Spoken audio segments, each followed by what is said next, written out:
Hola, campeones. It's Mr. B, and I'm going to be reading you another book today. This week in America, in the United States of America, we're having a presidential election. A presidential election happens every 4 years, and everyone in America that's eligible to vote gets to cast their vote to determine who will run our country for the next 4 years. And we call that person the president. Today's story is called Grace for President, and it's about a girl named Grace who runs for president. So before we get started, I'm going to introduce some vocabulary words to look for as I'm reading, and we'll talk a little bit about the cover illustration, okay? Let's turn this around, and we will get it on here. There we go. So the title of this book is Grace for President. This is Grace, I'm guessing just from this front page cover, because she's got the banner on like she just won the presidential race. We'll see. Lots of people are cheering her on. Let's talk about some of the vocabulary in this story. One of the words that you'll come across are voters. Voters. Voters are the people who get to decide who becomes our president and other elected officials in our community. Another word is promises. Do you know what a promise is? A promise is something you'll say you'll do, and then you stick to it. Once you make a promise, you should always keep that promise when possible. Now, here's a word that is campaign. A campaign is something you run when you're trying to get elected to an office of some sort, whether it be the presidency or maybe running for mayor or city council or any of the elected officials. They have to put together a campaign which helps them get the word out to people about how they feel on certain issues. Another vocabulary word we're going to talk about is the word democracy. We live in a democratic state. The United States of America is democratic, and democracy is giving everyone an equal chance to have their voice heard. Okay? Another word is speeches. Speeches are things that people running for elected offices give so that the voters can know what they stand for. Like, for instance, if I was running for president of this school, I might say in a speech that I plan on giving out free hamburgers every Friday. That would be a promise that I am not sure I could keep, but I might make that promise in my speech, which would be part of my campaign to become an elected official. So let's start reading Grace for President. Grace for President was written by Kelly DiPucchio, and the pictures are by Luann Pham. Pictures means she's the illustrator, the one that drew the pictures. Now let's look at these pictures here. I recognize George Washington and John F. Kennedy and Abraham Lincoln and Barack Obama. Do you know what all of these pictures have in common? These are all pictures of former presidents, people who have been presidents in the past. For instance, George Washington was our very first president ever of the United States of America. Barack Obama was our very first African American president. And in this picture, holding up the picture frame, that's Grace. I think Grace wants to be president one day. Let's read our story to find out. One Monday morning in September, Mrs. Barrington rolled out a big poster with all of the president's pictures on it. Grace Campbell could not believe her eyes. "Where are the girls?" she asked. "That is a very good question," said Miss Barrington. "The truth is, our country has never had a woman president." "No girl president ever?" Grace asked. "No, I'm afraid not," said Mrs. Barrington. Grace sat at her desk and stewed. No girls? Who'd ever heard of such a crazy thing? Finally, she raised her hand. "Yes, Grace? I've been thinking it over, and I'd like to be president." Several students in the class laughed. "Well, I think that's a star-spangled idea, Grace," said Mrs. Barrington.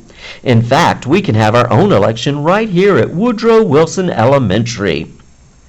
Just for your information, boys and girls, Woodrow Wilson was one of our presidents as well. The snickering in the room stopped. Grace smiled. "Would anyone else like to run for president?" Mrs. Barrington asked the class. Nobody raised their hand. Becoming president was going to be easy, Grace thought.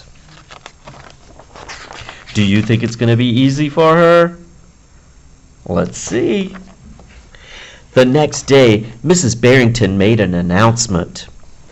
"In the name of democracy, I have invited Mr. Waller's class to join our election.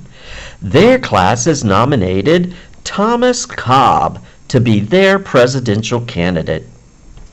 Grace's heart sank. Have you ever felt like your heart was sinking when you get your feelings hurt or something like that? Your heart just kind of sinks in your belly. Grace's heart sank. Thomas was the school's spelling bee champion. His experiments always took a blue ribbon at the science fair, and he was captain of the soccer team. Becoming president wasn't going to be so easy after all, Grace thought. The teachers put the names of all 50 states, which are how many states we have in the United States of America, 50. She put the names of all 50 states and the District of Columbia into a hat. Everyone, except for Grace and Thomas, got to choose a state. "I'm Texas," said Anthony. "I'm New Hampshire," said Rose. "I'm Michigan," said Robbie. "What does the number 16 mean?" Each state is assigned a number of electoral votes. That number is determined by how many people live in that state, said Mrs. Barrington. Each of you will be a representative for your state. Altogether, our country has 538 electoral votes, Mr. Waller explained. On election day, the candidate who receives 270 electoral votes or more wins the election. Why 270? Asked Rose. That's more than half of all the electoral votes, Mr. Waller said. Becoming president really wasn't going to be so easy, Grace thought. How do you think Grace is feeling? She looks a little nervous. I think I might be nervous too. Grace came up with a campaign slogan. Make history. Vote Grace Campbell for president. Thomas came up with his own campaign slogan. Vote for Thomas Cobb, the best man for the job. Grace listened to what issues were important to the students, and she made a list of campaign promises. Campaign promises.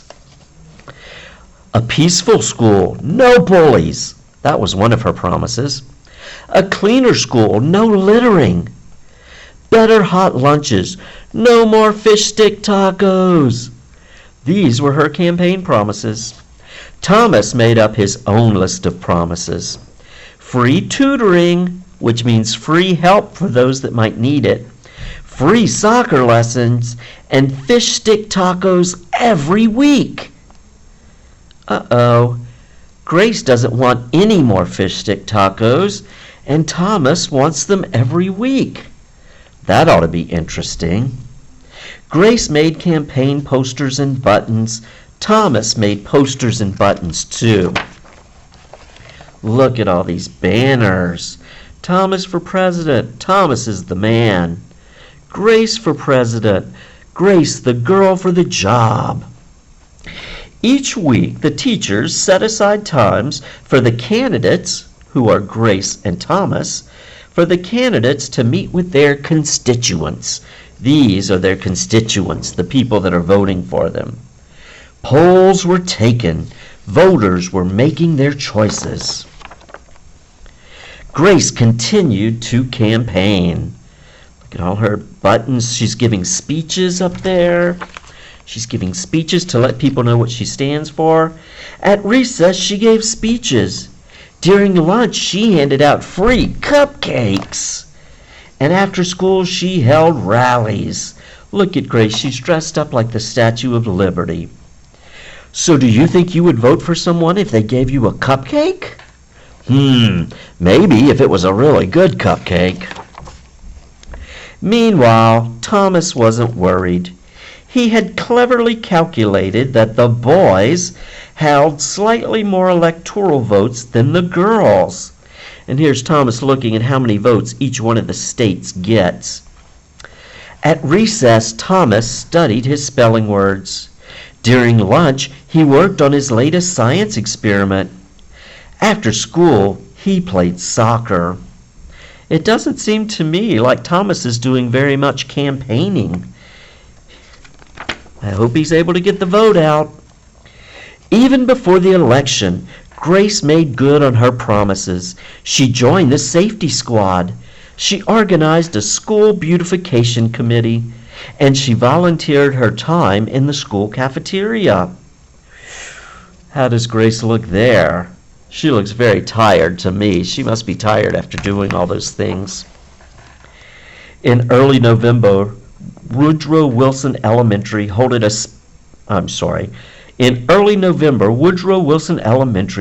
special Election Day assembly.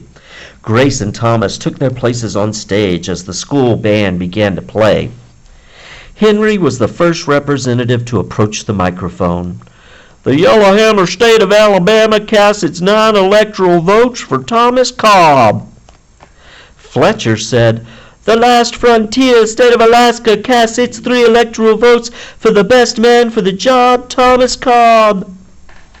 Hannah called out, The Grand Canyon State of Arizona casts its 11 electoral votes for Grace Campbell. And so it went. State after state after state cast their electoral votes. The scoreboard in the gymnasium kept track of the totals. The voting demonstration was quickly coming to an end. Clara approached the podium. The Badger State of Wisconsin casts its 10 votes for my best friend, Grace Campbell. Grace looked at the scoreboard. Thomas had 268 electoral votes. She had 267. There was only one state still unaccounted for, Wyoming. Thomas grinned. Grace felt sick. Sam walked up to the microphone. He looked at Thomas. He looked at Grace. He looked down at Grace's handmade flag. Sam didn't say a word. What are you waiting for? Thomas whispered. The band stopped playing. All eyes were on Wyoming. Finally, Sam cleared his throat. The Equality State of Wyoming casts its 3 electoral votes for Grace Campbell. The gymnasium erupted in loud cheers and a few boos. Mrs. Barrington approached the podium. With 270 electoral votes, the winner is Grace Campbell. Thomas looked stunned. Grace hugged Sam. Why did you do it? She asked. Sam handed Grace his flag. Because, he said, I thought you were the best person for the job. The following week, students in Mrs. Barrington's class were preparing for their career day presentations. Grace volunteered to go first. She stood at the front of the room and glanced at the poster still hanging on the wall. My name is Grace Campbell, and when I grow up, I'm going to be President of the United States. This time, everybody believed that she would. And here's a picture of her being sworn in as President of the United States. So, boys and girls, the reason we're reading this book is because we have an election this week, and we're electing the President of the United States. And if you want certain things to happen for your country, you need to make sure that you get educated on what the candidates believe in, and make sure that you go out and vote. It's your right and it's your duty as an American citizen. Who knows, maybe someone that I'm speaking to right now could be a future president of the United States. I can tell you one thing, you'd get my vote. I'll see you next time, boys and girls. Bye-bye.